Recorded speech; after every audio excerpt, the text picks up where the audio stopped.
Para seguir hablando de nuestra línea de hipolipemiantes, me quiero referir ahora a los efectos pleiotrópicos de las estatinas. En nuestro eslogan del Liponort atorvastatin decimos más allá de la simple reducción de colesterol. Y este eslogan está fundamentado en los efectos pleiotrópicos que se describieron por primera vez para el atorvastatin, pero son propios de toda la clase de las estatinas. Si repasamos el mecanismo molecular de acción de las estatinas, sabemos que ellas actúan por inhibición de la HMG-CoA reductasa, que es una enzima que favorece, que cataliza la conversión de hidroximetilglutaril-CoA en mevalonato. A través de este paso que regula la síntesis de colesterol, cuando se inhibe la HMG-CoA reductasa, se reduce la síntesis de colesterol hepático y por lo tanto desciende la concentración plasmática de colesterol.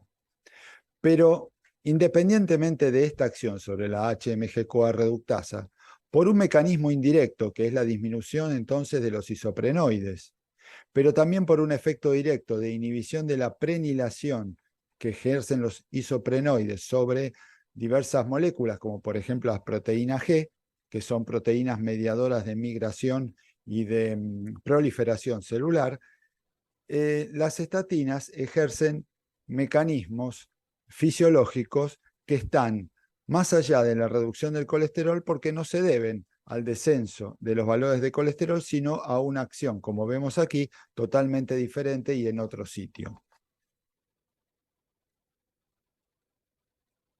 Los mecanismos pleiotrópicos dependientes de esta actividad de las estatinas son múltiples, aquí están todos enumerados, principalmente tienen que ver con la función endotelial, con alguna propiedad antioxidante y con propiedades antiinflamatorias, pero como son muchos, yo los invito a ver los más importantes y analizarlos un poquito más en detalle. Veamos algunos de los mecanismos moleculares de estos efectos pleiotrópicos. Las estatinas aumentan la síntesis de óxido nítrico. Sabemos que el óxido nítrico es un potente vasodilatador que mejora la microcirculación a nivel arteriolar y capilar.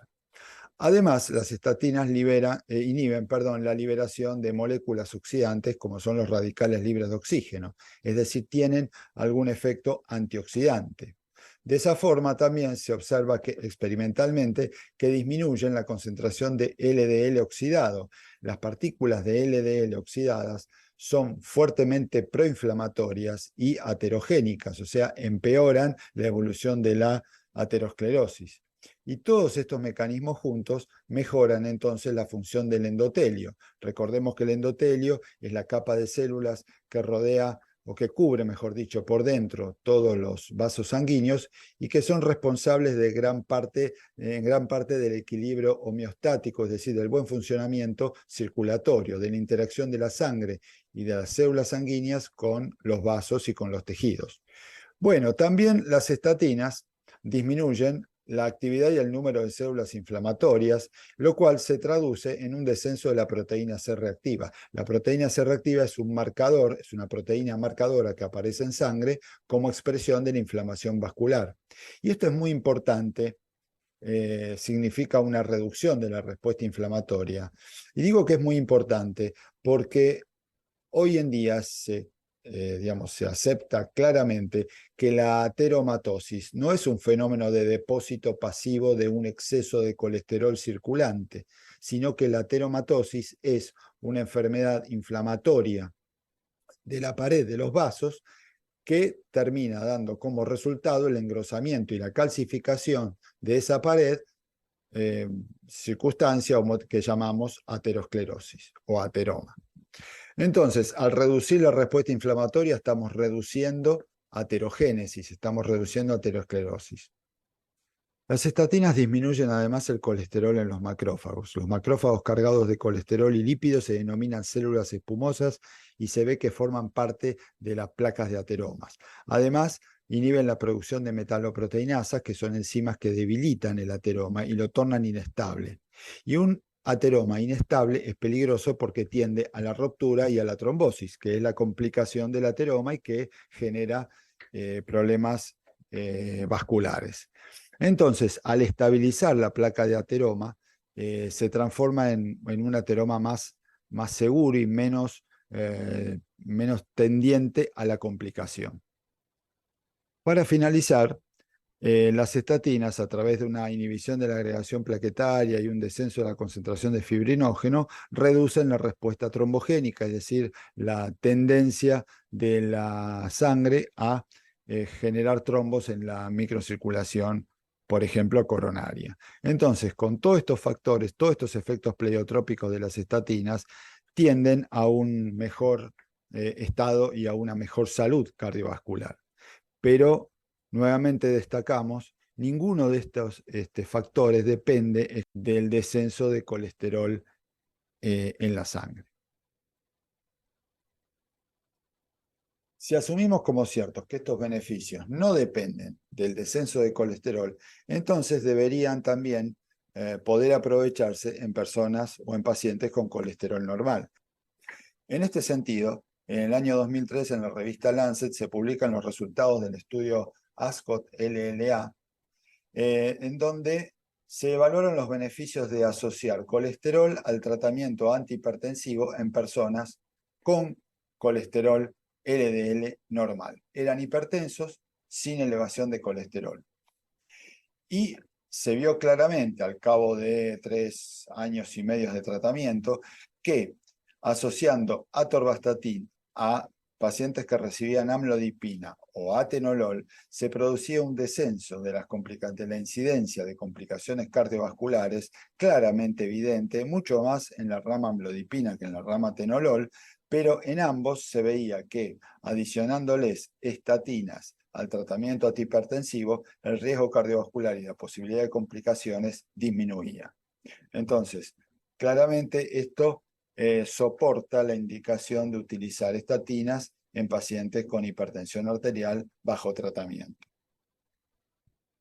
Y yendo un paso más allá, el estudio Júpiter trató de determinar si personas sin colesterol elevado, pero con marcadores de inflamación vascular, específicamente con aumento de la PCR de alta sensibilidad, podían beneficiarse con estos efectos pleiotrópicos de las estatinas que disminuyen la inflamación vascular y de ese modo disminuir la incidencia de complicaciones cardiovasculares.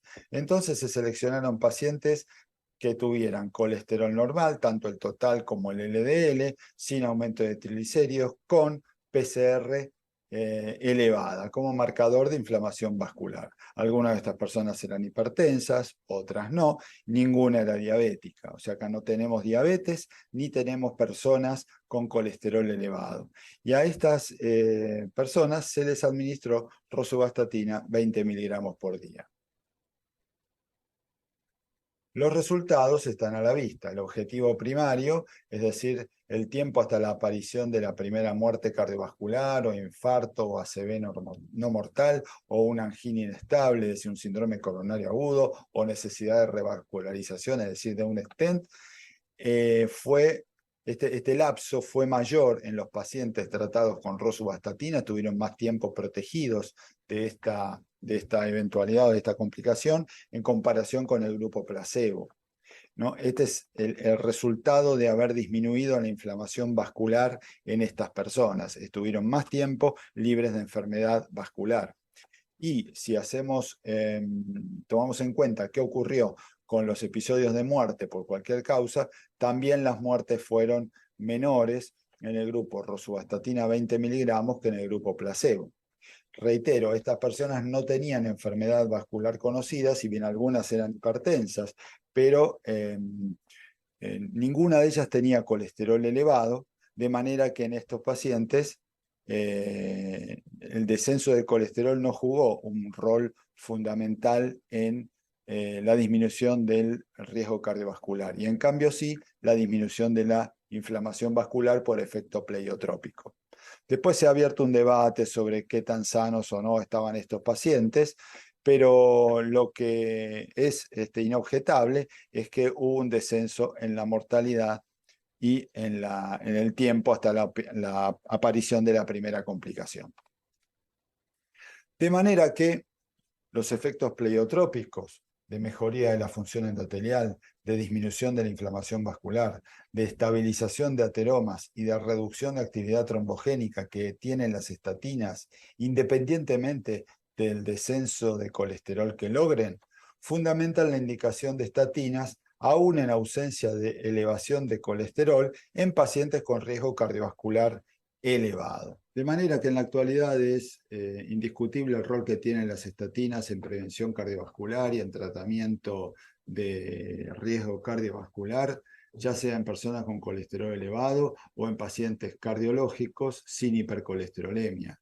En otros videos vamos a analizar las recomendaciones actuales y veremos que en hipertensión y en pacientes diabéticos, aún en ausencia de colesterol elevado, deberían utilizarse y se recomienda fuertemente utilizar estatinas. Precisamente en muchos casos por los efectos pleiotrópicos, los efectos extralipídicos que muestran. Nuevamente, espero haber sido claro y encontrarlos en otros videos. Hasta luego.